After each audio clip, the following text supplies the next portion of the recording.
అందరికీ నమస్కారం. ఈరోజు వీడియోలో కృష్ణాష్టమికి 5 రకాల ప్రసాదాలు ఈజీగా ఎలా చేసుకోవాలో చూపిస్తున్నాను. ముందుగా 2 కప్పుల బియ్యానికి 4 కప్పులు నీళ్లు పోసి అన్నం ఉడికించుకోవాలి. ఇది నేను ప్రెషర్ కుక్కర్లోనే వండానండి. అన్నం పొడి పొడిగా ఉండేట్టు చూసుకోవాలి. ఇప్పుడు ఈ అన్నాన్నంతా పూర్తిగా చల్లారబెట్టాలి. ముందుగా మూకుడులో 1 చెంచా నూనె వేడి చేసి 1 కప్పు వేరుశనగ పప్పులు వేయించి పెట్టుకోవాలి. అలాగే 1 అర చెంచా నూనె వేడి చేసి 1 అరకప్పు జీడిపప్పులు వేయించి పెట్టుకోవాలి. ఈ వేసిన పప్పులు జీడిపప్పులు అన్ని రెసిపీస్కండి. మొదటిగా ఉసిరికాయ అన్నం తయారు చేస్తున్నాను. దీనికి కొబ్బరి చిప్పలో 1 పావు ముక్కను 1 ఉసిరికాయ కావాలి. ఉసిరికాయని ఇలా సన్నగా తురిమి పెట్టుకోవాలి. అలాగే కొబ్బరిని కూడా తురిమి పెట్టుకోవాలి. ఉసిరికాయ తురుము కొబ్బరి తురుము సుమారు 2 టేబుల్ స్పూన్లు ఉంటుంది. ఇప్పుడు స్టవ్ మీద మూకుడు పెట్టి 1 టేబుల్ స్పూన్ నూనె వేడి చేయాలి. అందులో 1 టీ స్పూన్ శనగపప్పు, 3/4 టీ స్పూన్ మినప్పప్పు, అర చెంచా జీలకర్ర, అర చెంచా ఆవాలు, 1 ఎండుమిరపకాయ, కొద్దిగా కరివేపాకు, కొద్దిగా ఇంగువ వేసి వేయించుకోవాలి. అలాగే 2 పచ్చిమిరపకాయలు కూడా ముక్కలు తరిగి వేయించుకోవాలి. ఇప్పుడు మనం వేయించి పెట్టుకున్న వేరుశనగపప్పు, జీడిపప్పు కొద్దిగా వేసుకొని వేయించుకోవాలి. ఇందులోనే 1 కప్పు ఉడికిన అన్నం వేసి కలుపుకోవాలి. రుచికి సరిపడా ఉప్పు వేసుకొని ఇప్పుడు మనం తురుము ఉంచుకున్న ఉసిరికాయ తురుమును కొబ్బరి తురుము వేసి కలుపుకోవాలి. ఇలా ఈ అన్నాన్ని 1 అర నిమిషం పాటు మూకుడులోనే ఉంచి వేడి చేస్తే సరిపోతుంది. మనకు కొద్దిగా కొబ్బరి ఎక్కువ కావాలంటే ఇంకొంచెం ఎక్కువ కూడా వేసుకోవచ్చు. కొంచెం కొత్తిమీరతో గార్నిష్ చేసుకుంటే ఉసిరికాయ అన్నం రెడీ అయిపోయినట్టే. మీరు ట్రై చేసి చూడండి. ఇప్పుడు దీన్ని వేరే గిన్నెలోకి తీసేసుకోవాలి. ఇప్పుడు మనము కరివేపాకు అన్నం తయారు చేసుకుందాము. దీనికి 1 చెంచా నూనె వేడి చేసి 1 టేబుల్ స్పూన్ శనగపప్పు, 1 టేబుల్ స్పూన్ మినప్పప్పు, 1 టేబుల్ స్పూన్ కందిపప్పు, 2 ఎండుమిరపకాయలు, 1 టీ స్పూన్ ధనియాలు ఇవన్నీ దోరగా వేయించి పెట్టుకోవాలి. ఇప్పుడు ఇందులోనే 1 గుప్పెడు కరివేపాకు ఆకులు వేసుకొని వేయించుకోవాలి. ఇవన్నీ చల్లారాక పొడి చేసుకొని పెట్టుకోవాలి.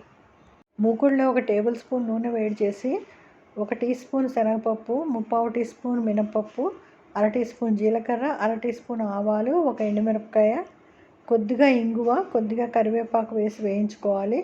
ఇప్పుడు ఇందులోనే మనం ముందుగా వేయించి పెట్టుకున్న 1 టేబుల్ స్పూన్ వేరుశనగపప్పు, 1 అర టేబుల్ స్పూన్ జీడిపప్పు వేసి వేయించుకోవాలి.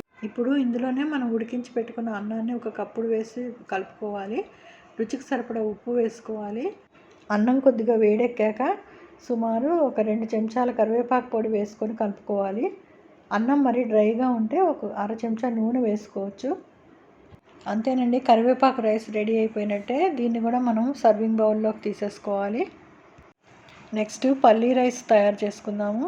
దీనికి ముందుగా పల్లీ పొడి చేసుకోవాలి. ఈ పల్లీ పొడి తయారు చేయడానికి నూనె వేసుకోకుండానే 3 టేబుల్ స్పూన్ల పల్లీలు, 3/4 టీ స్పూన్ జీలకర్ర, 1 2 ఎండుమిరపకాయలు వేసుకొని దోరగా వేయించి చల్లారబెట్టుకోవాలి. చల్లారాక పొడి కట్టుకోవాలి. ఇప్పుడు మూకుడు పెట్టుకొని 1 టేబుల్ స్పూన్ నూనె వేడి చేసుకొని 1 టీ స్పూన్ శనగపప్పు, 3/4 టీ స్పూన్ మినప్పప్పు, అర టీ స్పూన్ జీలకర్ర, అర టీ స్పూన్ ఆవాలు, కొద్దిగా ఇంగువ, 1 ఎండుమిరపకాయ, కొద్దిగా కరివేపాకు వేసి దోరగా వేయించుకోవాలి. పోపు వేగాక ముందే వేయించి పెట్టుకున్న 1 2 టేబుల్ స్పూన్లు వేరుశనగపప్పు వేసుకొని వేయించుకోవాలి. అందులోనే 1 చిటికెడు పసుపు వేసుకోవాలి. ఇప్పుడు 1 కప్పు ముందే ఉడికించి పెట్టుకున్న అన్నాన్ని వేసి కలుపుకోవాలి. రుచికి సరిపడా ఉప్పు వేసుకోవాలి. అన్నం కొద్దిగా వేడెక్కాక మనం ముందుగా పొడి కట్టుకున్న పల్లీ పొడి 1 2 టేబుల్ స్పూన్లు వేసుకొని కలుపుకోవాలి. అంతే అండి, పల్లీ రైస్ రెడీ అయిపోయింది. ఇప్పుడు దీన్ని కూడా మనం వేరే సర్వింగ్ బౌల్లోకి తీసుకుందాము. ఇప్పుడు మిరియాల అన్నం తయారు చేసుకుందాము. దీనికోసం ముందుగా మనం కొద్దిగా మిరియాల పొడి తయారు చేసి పెట్టుకోవాలి. ఈ పొడి కోసం 1 అర చెంచా నూనె వేడి చేసుకొని 1 టీ స్పూన్ మినపప్పు, 1 టీ స్పూన్ మిరియాలు వేసి వేయించుకోవాలి. చల్లారాక పొడి కట్టుకొని ఉంచుకోవాలి. ఇప్పుడు మూకుడు పెట్టుకొని 1 టేబుల్ స్పూన్ నూనె వేడి చేసుకొని 1 టీ స్పూన్ శనగపప్పు, 3/4 టీ స్పూన్ మినపప్పు, అర టీ స్పూన్ జీలకర్ర, అర టీ స్పూన్ ఆవాలు, కొద్దిగా ఇంగువ, 1 ఎండుమిరపకాయ, కొద్దిగా కరివేపాకు వేసి దోరగా వేయించుకోవాలి. మనం ముందుగా వేయించి పెట్టుకున్న జీడిపప్పులో 1 టేబుల్ స్పూన్ జీడిపప్పు వేసుకోవాలి. తర్వాత ఉడికించిన అన్నం 1 కప్పు కలుపుకోవాలి. రుచికి సరిపడా ఉప్పు వేసుకోవాలి. అన్నం కొద్దిగా వేడెక్కాక 1 టేబుల్ స్పూన్ మిరియాల పొడి వేసుకొని మళ్ళీ బాగా కలుపుకోవాలి. అంతే అండి, మిరియాల పొడి అన్నం కూడా రెడీ అయిపోయింది. దీన్ని ఒక సర్వింగ్ డిష్లోకి తీసుకొని పక్కన పెట్టుకోవాలి. ఇప్పుడు ఆఖరిగా మనం నువ్వుల అన్నం తయారు చేసుకుంటున్నాము. దీనికి ముందుగా కొద్దిగా నువ్వుల పొడి చేసుకోవాలి.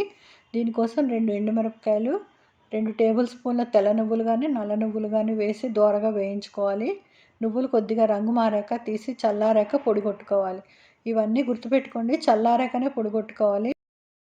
ఇప్పుడు నువ్వుల అన్నం తయారు చేసుకుందాము. దీనికి 1 టేబుల్ స్పూన్ నూనె వేడి చేసుకొని 1 టీ స్పూన్ శనగపప్పు, 3/4 టీ స్పూన్ మినపప్పు, 1/2 టీ స్పూన్ జీలకర్ర, 1/2 టీ స్పూన్ ఆవాలు, కొద్దిగా ఇంగువ, కొంచెం కరివేపాకు వేసుకొని మనం ముందుగా వేయించి పెట్టుకున్న 2 టేబుల్ స్పూన్ల వేరుశనగపప్పు వేసుకోవాలి. తర్వాత కొద్దిగా పసుపు వేసుకొని మనం ఉడికించుకున్న అన్నాన్ని 1 కప్పుడు వేసుకొని రుచికి సరిపడా ఉప్పు వేసుకొని కలుపుకోవాలి. ఇదంతా అన్నం వేడెక్కాక ఇప్పుడు మనం తయారు చేసి పెట్టుకున్న నువ్వుల పొడిని 2 టేబుల్ స్పూన్లు వేసుకొని కలుపుకోవాలి. అంతే అండి, నువ్వుల అన్నం కూడా రెడీ అయిపోయింది. ఈ నువ్వుల అన్నాన్ని కూడా వేరే సర్వింగ్ బౌల్లోకి తీసేసుకోవాలి. ఇవి మనం తయారు చేసి పెట్టుకున్న పొడులండి. మీకు టైం లేకపోతే ముందు రోజైనా తయారు చేసి పెట్టుకోవచ్చు. ఈ తయారు చేసుకున్న 5 రకాల అన్నాలు ప్రసాదాలకే కాకుండా లంచ్ బాక్స్లో కూడా చాలా బాగుంటాయండి. పాలు, పెరుగు, వెన్న, నెయ్యితో పాటు 5 రకాల అన్నాలు మనం నైవేద్యంగా సమర్పించవచ్చు. 9 రకాలు అవుతాయి. మీరు ట్రై చేసి చూడండి. ఈ వీడియో కనుక నచ్చినట్టయితే లైక్ చేసి షేర్ చేయండి. నా ఛానల్ కూడా సబ్స్క్రైబ్ చేసుకోండి. Thanks for watching.